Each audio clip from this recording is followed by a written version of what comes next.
Good morning, everyone.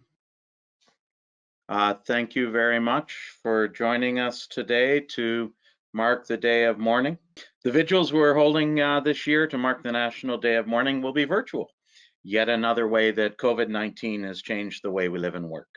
And though we can't gather today this year in person, the enduring message of the Day of Mourning, to mourn for the dead and fight for the living, is even more meaningful this year than ever. Right now, millions of workers who have been deemed essential are risking their well-being every day.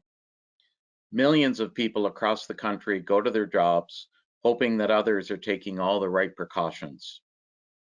You likely read the story of Keith Saunders, who was exposed to COVID-19 at his job at a grocery store in Oshawa.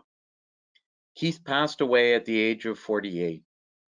Stories like this underscore the risk that many workers are taking to ensure that the essential services we all depend upon continue during this pandemic.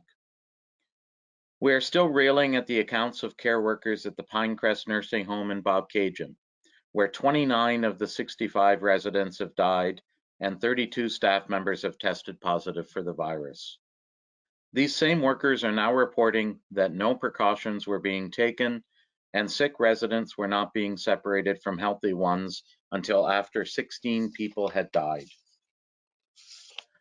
Though Pinecrest was the first known long-term care home outbreak in Canada, Ontario alone now has 147 similar outbreaks in long-term care homes.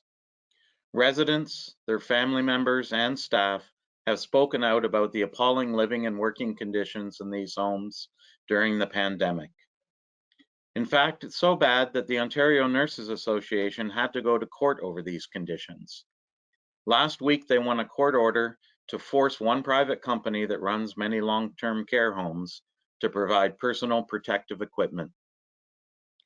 Frontline healthcare workers, including nurses and personal support workers in long-term care homes, deserve our respect and our support. They are on the front lines, and it's our duty to stand up for them. Given recent announcements by the Ontario government, it is clear that public support is translating into better working conditions, but there's still more to do. While most society members are able to work from home, many of us cannot. Leaving home every day to report to an essential job puts our sisters and brothers at greater risk of contracting the virus. We owe it to all those workers to do our part to stop the spread of COVID-19 and to make sure they know their rights and that we defend those rights. Every worker has 3 basic rights at work that are protected in health and safety statutes in every jurisdiction in Canada. The right to know about the hazards in their workplace and to receive the training they need to be able to do their jobs safely. The right to participate in decisions that could affect their health and safety.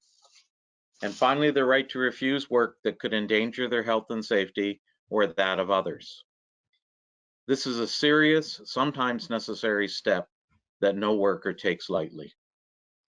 These are not frivolous rights, nor can they be pushed aside in the face of a pandemic.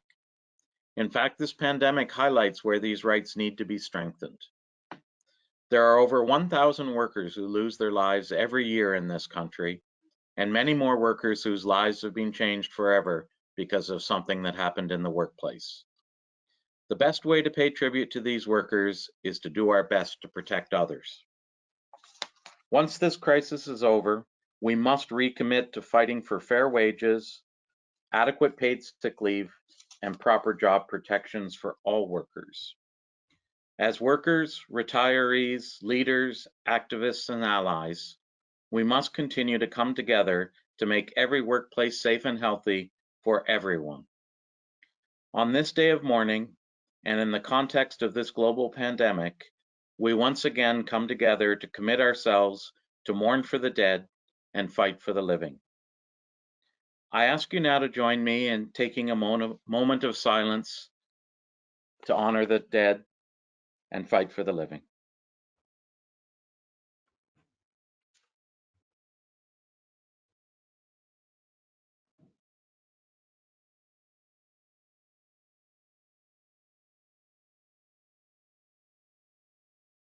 Thank you very much.